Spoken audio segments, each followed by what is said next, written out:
She says the most offensive thing to me that you can say to a person of color in the United States of America. She asks me, "Were you born in this country?" And I was immediately offended. I put my hands on my hips and I said, "Yeah, I was born in this country." She then goes on to ask me, "How old are you?" I said, 19 years old. She says, "Are you married?" I said, "No, ma'am." She says, "Do you have any kids?" I said, "No, ma'am." "May I help you find something?" She then goes on to tell me something that changed my life forever. She says, "You look like you could be the next Miss USA." And I laughed at this woman hysterically. I said, "Lady, I don't know what you're talking about. I'm going into my sophomore year at Virginia State. I'm about to commission in 3 years, go on active duty, be a military officer."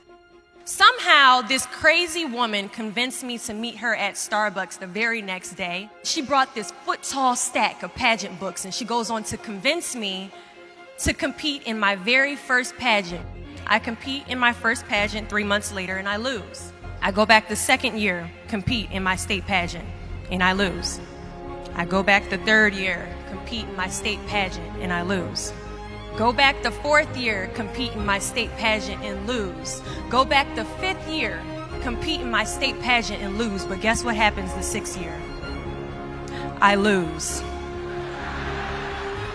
I called her on the phone 6 years after our Target conversation, and I said, "You told me I could be the next Miss USA."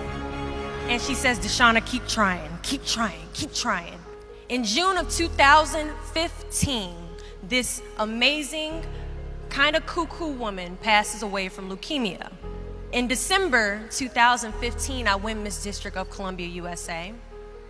In June 2016, I'm crowned the first soldier to win Miss USA. And last January in Manila, Philippines, I walked the Miss Universe stage and placed top 9 amongst 86 countries.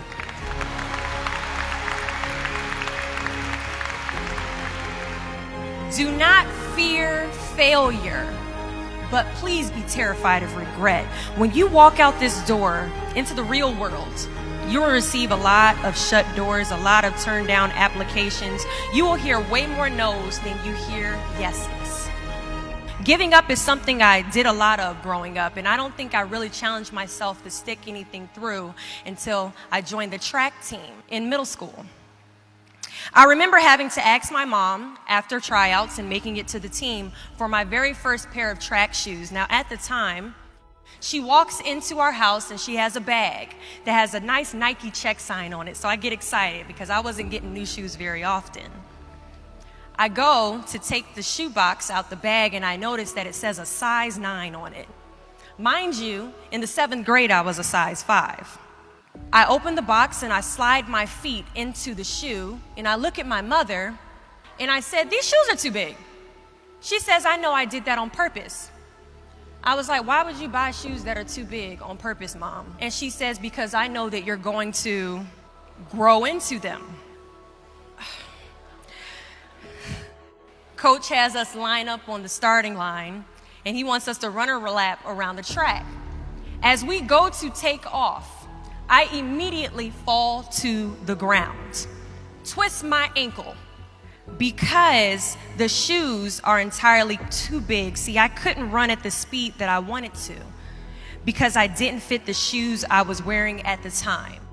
Now, many of us have goals we're trying to achieve, but the person we are right now is not the person that we need to be when we cross the finish line to our dreams. So we must walk and pace ourselves on this journey to our goals because we haven't grown enough in ourselves to fit the shoes that we need to achieve our aspirations. But let me tell you something. If I had won Miss USA my very first year, I would not have been Miss USA. I would not have been the version of myself that I needed to be to properly handle a national title. Many of us aren't ready to walk the race. But understand that as we walk this race, we pace ourselves, and as we pace ourselves, we grow. And as we grow, our foot gets bigger, and as our foot gets bigger, our shoes begin to fill, and as our shoes begin to fill, we can now run a little bit faster, and as we pick up the pace, we get to the finish line at the exact time we are destined to cross it.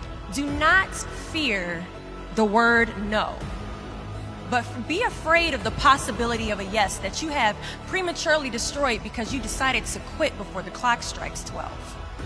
There are a lot of questions that is going to keep you up at night, but I guarantee there isn't one question that will keep you up longer at night than the question, what if I didn't give up?